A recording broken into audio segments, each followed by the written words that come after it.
All right, ready to dive into prepping for a vessel engine assembler interview. Let's do it. Think about it. You could be building the heart of ships, from those tiny boats to the massive cargo ships you see. Exactly. We're talking about everything from electric motors to nuclear reactors to those classic gas The turbines. whole shebang. And to help you nail this interview, we're going to be using RoleCatcher's career and interview guides. Oh, they're amazing, packed with so much info about the job, the industry, and what those interviewers are really looking for. Okay, let's start with RoleCatcher itself. Ah. Some people might not know what that is.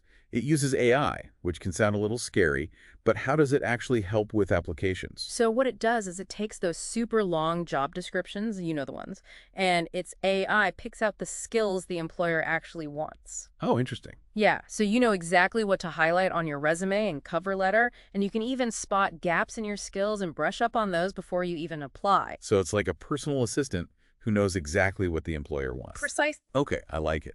Let's jump into that career guide. First off, where would you actually be working? Well, picture this. A giant shipyard, maybe with sparks flying everywhere. Okay, yeah, I can see it. That's pretty much it. The guide mentions manufacturing or industrial settings, probably shipyards like you said. And of course, safety gear is a must. Loud noises, vibrations, that kind of thing. Yeah, it sounds like a pretty intense environment. It can be. And remember, you'll be working closely with engineers and other specialists, so teamwork is going to be essential. So good communication skills are going to be a big deal too. Oh, absolutely. But what about the industry itself? Is there actually a need for vessel engine assemblers out there? Well, the good news is the guide says the job outlook is steady. Okay, that's good to hear. The need for people who can build these complex engines is not going away anytime soon. But what's really interesting is the industry's push towards, more efficient and eco-friendly engines. Yeah, that makes sense. They even mention new materials and technology being developed all the time. Yeah, fuel efficiency and eco-friendliness are huge in the maritime world for sure. Definitely. Now on to the nitty-gritty. Pros and cons.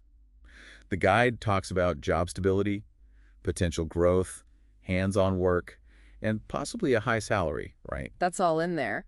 But there's another side to it, too. Okay, lay on me. Be ready for physically demanding work, exposure to fumes and noise, and the possibility of injuries on the job.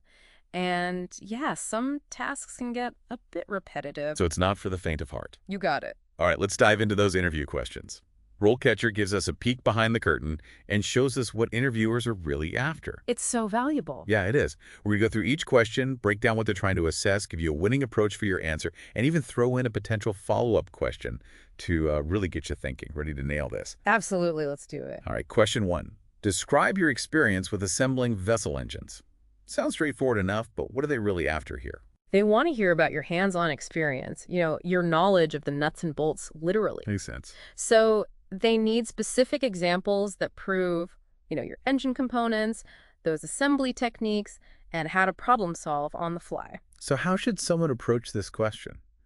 Should they just rattle off every engine they've ever worked on? Well, instead of just listing them, tell a story. Okay, yeah. So instead of saying, I've built engines before, talk about the specific types of engines you've worked on, the tasks you were responsible for, the tools you used, and any challenges you faced. Really show them you've got the experience. Great advice. Now, a potential follow-up question that they could ask is, tell me about a time you had to troubleshoot a problem during assembly. Oh, good one. How did you approach it? That's where they can really see if you can think on your feet. Right. Can you stay calm under pressure and use your know-how to actually solve the problem? Exactly. All right, question 2. How do you ensure accuracy and quality in your work? This seems to be a theme. Attention to detail is huge, right? Absolutely. They're looking for someone meticulous, someone who understands that building engines is precision work. Oh, yeah. And even the tiniest mistake can have massive consequences. They want to know that you take pride in your work and get it right every time. Okay, so how should someone answer this? I'm a careful person, probably isn't going to cut it. Definitely not. You got to tell them about your process. Do you double check measurements? Do you use checklists like it's your religion? Maybe you have a system for organizing parts or keeping your workspace spotless. Yeah. Whatever your method is, show them that accuracy is a part of everything you do. Okay, I like it. Here's a follow-up that could throw people off. Describe a situation where you spotted a potential quality issue before it became a major problem. That's a tricky one. But they're looking for someone who's proactive and has that laser focus on detail, Yeah. right? Being able to spot a potential issue before it becomes a disaster is a huge plus in this kind of role. All right, on to question 3. This one's all about multitasking. How do you prioritize tasks when assembling multiple engines at once? Oh, yeah. Organization and time management skills are key here. Right. They want to see if you can handle a fast-paced environment, keep those projects moving smoothly, and not drop the ball. Exactly. So what's the best approach to this one? Should you just say you're a multitasking master? No, you've got to show them, not tell them. Okay, good point. Explain your system for prioritizing tasks. Right. Do you have a detailed to-do list? Maybe you break down those big projects into smaller, more manageable chunks, or maybe you just have laser focus on meeting deadlines. Right. If you can give a real-life example, even better. Yeah, that always helps. And a potential follow-up. Describe a time your priorities changed because of something unexpected. How did you adapt? They want to know you can roll with the punches, basically. Right. Shipyards can be unpredictable, so being flexible is super important. Makes sense. Moving on to question 4. How do you troubleshoot problems during assembly? This seems to be a recurring theme, and for good reason, right? Oh, absolutely. Troubleshooting is like the bread and butter of this role. They want to see your analytical thinking, how you approach problems methodically. Okay, so any tips on how to handle this one? Walk them through your thought process. How do you figure out what the problem is? Get to the root of it. Do you use manuals and diagrams? Maybe you like to collaborate with your colleagues to get different perspectives. The key is to show them you have a system. You're not just randomly trying things and hoping for the best. Right. And here's a follow-up that could really test your experience. Describe a really tough problem you faced and how you solved it. Ooh, yeah. This is your chance to shine. Talk about a time when you really had to dig deep, use all your skills and knowledge to crack that problem. Let them see you're a real problem solver, someone who doesn't back down from a challenge. All right, question 5. How do you ensure your safety and the safety of others during assembly? Safety first, always. Oh, for sure. This question is all about your safety-conscious mindset. They want to know that you're not just skilled, but also responsible, that you're committed to a safe work environment for everybody. So how should you approach this? I follow the rules, probably won't cut it. No way. You got to be detailed and specific. Talk about the safety protocols you follow religiously, things like wearing your PPE, using tools correctly, inspecting equipment, and reporting any hazards. And this is a great time to mention any safety certifications you have, too. Great point. Now here's a possible follow-up. Describe a time you noticed a potential safety hazard and what steps you took to address it. They want to see that you're proactive. It's Right. not enough to just follow the rules. They want someone who's actively looking out for hazards and taking steps to prevent accidents before they even happen. All right, moving on to question number 6. This one's all about staying ahead of the curve. Okay, hit me with it. How do you stay up to date on the latest engine assembly techniques and technologies? Ooh, that's a good one. Things change so fast in engineering, you've got to be constantly learning. Exactly. Interviewers want to see that you're not just content with what you already know. They're looking for someone who's curious, who seeks out that new knowledge. How do you show them you're a lifelong learner? Get specific. Talk about any industry publications you read. Those technical journals. Maybe you're part of some online forums, or you've taken workshops or gone to conferences. Right. And if you've earned certifications that prove you're on top of the latest tech, definitely highlight those. It's like showing them you're not just building engines, you're actively engaged in the future of the field, right? Exactly. Here's a potential follow-up question. Tell me about a recent development in engine technology that really caught your eye and how you think it's going to impact the industry. Oh, that's a great one. It's not just about knowing the trends, it's about understanding how those trends are going to shape the industry. Okay, question 7. Describe a time you had to adapt to a new engine assembly process. Sounds like they're looking for someone who's flexible.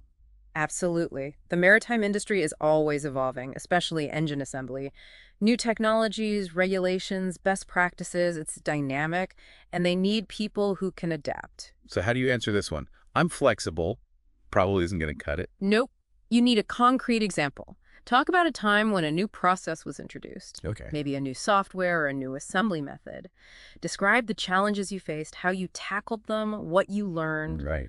Did you collaborate with colleagues, consult manuals, come up with some creative solutions? Show them you can embrace change. Got it. Here's a follow-up that digs into your learning style. Hmm. What strategies do you use to learn new processes quickly and effectively? Ooh, good one. Here's where you show them how you learn best. Maybe you're great at breaking down complex information, or maybe you're a hands-on learner. Whatever your secret sauce is, let them know. Question 8 shifts gears a bit. How do you communicate with your team and supervisors during assembly? Teamwork, right? It's everything. Couldn't agree more. Communication is key, especially when you're working with complex machinery and tight deadlines. They want to know you can express your ideas, you listen to others, and you work together towards a common goal. So what's the best way to approach this one? Be specific. Use examples. Describe how you communicate, whether it's regular team meetings, detailed project updates, or specific tools you use.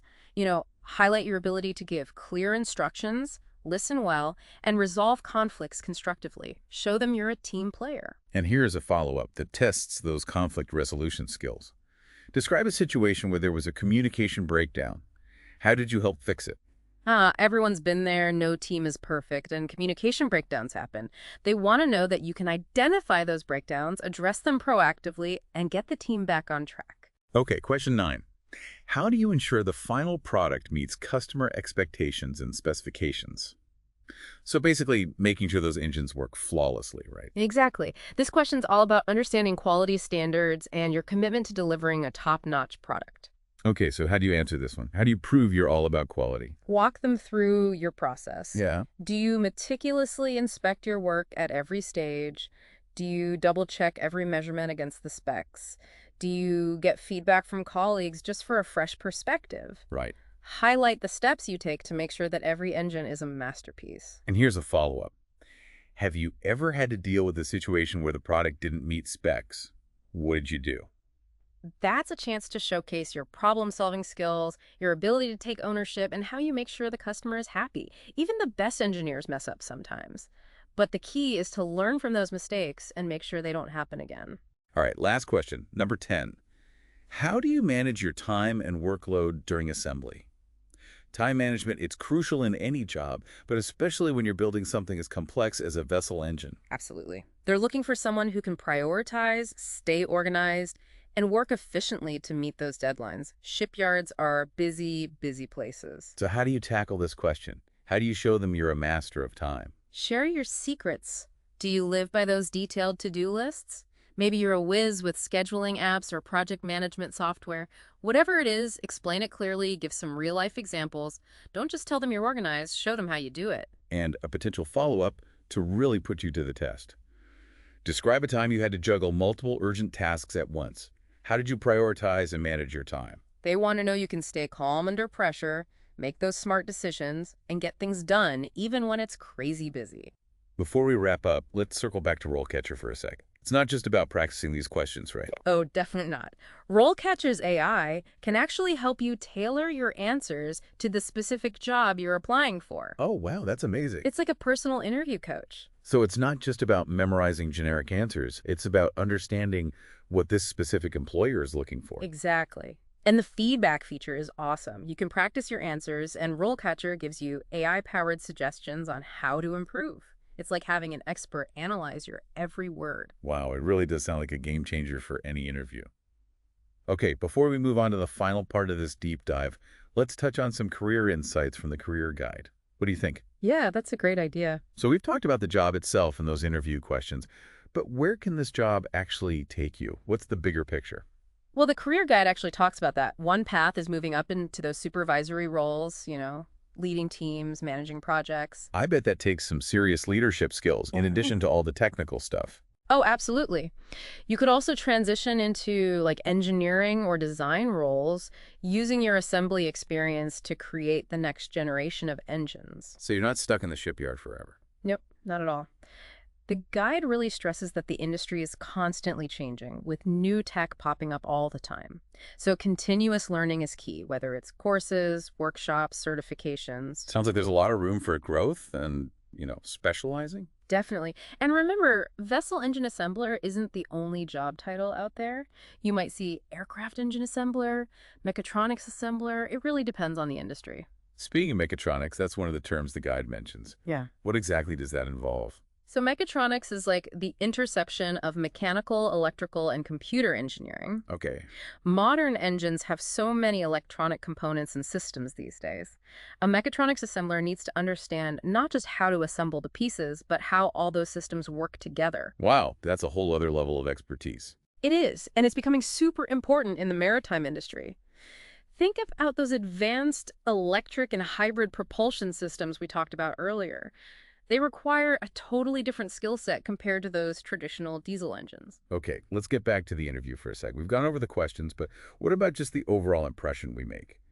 Besides the answers themselves. Well, first of all, preparation is key. Review the job description, do your research on the company, and of course, practice your answers. And don't forget to use RoleCatcher to fine-tune those responses and get that awesome AI feedback. Right. RoleCatcher can help us tailor our answers to that specific employer and even give us feedback on our delivery. Exactly. But beyond just being prepared, remember to show your passion. This is a specialized field, and interviewers want people who are genuinely excited about this work. Yeah, that makes sense. How do you convey that kind of enthusiasm, though? Should we just keep saying, I love engines Yeah. over and over? Well, think about what really drew you to this career. Is it the challenge of working with those complex machines? The satisfaction of seeing a massive engine come to life? Maybe it's the impact that maritime transportation has on the world. Let your genuine interest show in your answers. And it's not just about those technical skills, right? There are other qualities that make someone really thrive in this role. What are those, in your opinion? For sure, think about things like meticulousness, attention to detail, a strong work ethic, problem-solving skills, and being a team player. Those are all crucial in this field. So we should highlight those during the interview, maybe with some examples from our past experiences. Exactly. And while we're at it, let's touch on some practical tips for the interview itself. Dress professionally, be on time, and be ready to ask some thoughtful questions. Right, shows you're engaged. And, make eye contact, speak clearly and confidently, all that good stuff.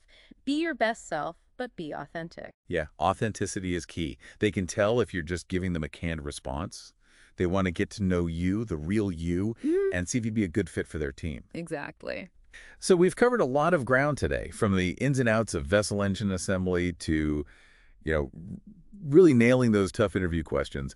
What's the one key takeaway you want our listeners to remember? I think it's this. Beyond those technical skills, think about the personal qualities that make someone really excel as a vessel engine assembler. What are your unique strengths and passions that you can bring to the table? That's a great point. It's not just knowing how to build an engine. It's about having the dedication, that attention to detail, that drive to learn in this, constantly evolving field. I couldn't have said it better myself. Think about your strengths, how they fit into this career, and let your enthusiasm show during your interview.